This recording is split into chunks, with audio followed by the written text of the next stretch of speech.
December এলেই আলোকসজ্জা ও উৎসবের আমেজে প্রাণবন্ত হয়ে ওঠে ভারতের অনেক শহর। কিন্তু সাম্প্রতিক বছরগুলোতে ভাটা পড়েছে এই সংস্কৃতিতে। প্রতিবেশী দেশটিতে বড়দিন এখন খ্রিস্টান সম্প্রদায়ের মানুষদের জন্য আনন্দের নয়, বরং হয়ে উঠেছে আতঙ্ক ও অনিশ্চয়তার নাম। মুসলমানদের মতোই খ্রিস্টান সম্প্রদায়ের ওপরও ক্রমশ চাপ বাড়ছে ভারতে।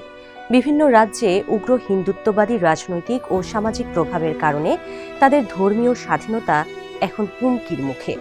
সরকারি ও সামাজিক পরিসরে এই প্রতিকূল পরিস্থিতি এতটাই স্বাভাবিক হয়ে উঠেছে যে খ্রিস্টান সম্প্রদায়ের মানুষ প্রায়ই কোণঠাসা অবস্থায় পড়ছে। বিভিন্ন খ্রিস্টান সংগঠন এবং মানবাধিকার সংস্থাগুলোর অভিযোগ, উগ্র হিন্দুত্ববাদীরা বড়দিনের উৎসব ও প্রস্তুতি কার্যক্রমে বাধা দিয়েছে। এমনকি ক্রিসমাস ক্যারল, গান গাওয়া, চার্চে ধর্মীয় সভা কিংবা বড়দিনের অনুষ্ঠানে অংশ নেওয়ার সময় খ্রিস্টানদের ওপর হেনস্থার ঘটনাও সামনে এসেছে। সম্প্রতি কেরালার লোকভবনে কর্মীদের বড়দিনের ছুটি বাতিলের সিদ্ধান্ত দেশজুড়ে ব্যাপক জনরোষ সৃষ্টি করেছে। শুধু ছুটি বাতিলই নয়, 25 ডিসেম্বর গুড গভর্নেন্স ডে উপলক্ষে সরকারি কর্মসূচিতে বাধ্যতামূলকভাবে উপস্থিত হতে বলা হয়েছিল। ওই দিন সাবেক প্রধানমন্ত্রী অটল বিহারী বাজপেয়ীর জন্মদিন হিসেবে পালন করা হয়। 2024 সালে ফেব্রুয়ারি মাসে প্রকাশিত সরকারি ক্যালেন্ডারের পাতায় ভিডি সাভারকরের ছবি প্রকাশিত হয়, যা ব্যাপক সমালোচনার মুখে পড়ে। অনেকের কাছে এটি নিরপেক্ষ ইতিহাসের চেয়ে একটি আদর্শগত বার্তা বলেই মনে হয়েছে। বড়দিনের ছুটি বাতিল এবং ক্যালেন্ডারে সাভারকরের ছবি, এই দুই ঘটনাকে একসঙ্গে দেখলে স্পষ্ট বোঝা যায় এগুলো কোনো আলাদা ঘটনা নয়, বরং ভারতের রাজনৈতিক ও প্রশাসনিক ব্যবস্থার মধ্যে একটি ধারাবাহিক প্রবণতার অংশ, যেখানে সংখ্যাগরিষ্ঠ হিন্দু সম্প্রদায়ের আধিপত্য ও হিন্দুত্ববাদী বার্তা প্রচারের চেষ্টা লক্ষ্য করা যায়। সমালোচকরা বলছেন, বড়দিন কেবল একটি সাধারণ ছুটির দিন নয়, এটি খ্রিস্টান সম্প্রদায়ের সবচেয়ে গুরুত্বপূর্ণ ধর্মীয় উৎসব।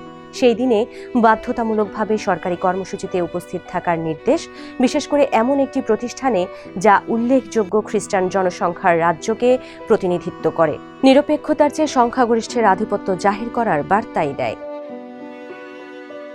বড়দিনের সময়ও নিরাপত্তা নেই। আসামের নলবাড়িতে বজরং দলের কর্মীরা একটি মিশনারি স্কুলে ভাঙচুর চালিয়েছে। মধ্যপ্রদেশের জবলপুরে গির্জায় প্রার্থনার সময় কট্টরপন্থীরা ঢুকে আতঙ্ক সৃষ্টি করেছে।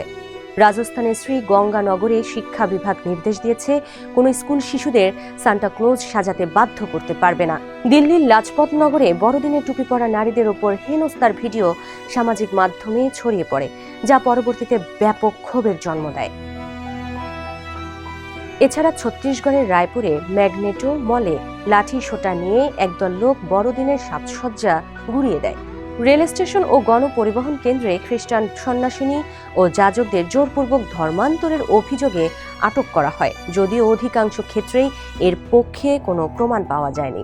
নাগরিক অধিকার কর্মীরা বলছেন, এই ধরনের গ্রেপ্তার খ্রিস্টানদের জনসম্মুখে উপস্থিতি অপরাধ হিসেবে দেখানোর চেষ্টা। পাশাপাশি বিজেপি শাসিত রাজ্যে ধর্মান্তর বিরোধী আইনও খ্রিস্টানদের স্বাভাবিক ধর্মীয় কর্মকাণ্ডকে ঝুঁকিতে ফেলছে।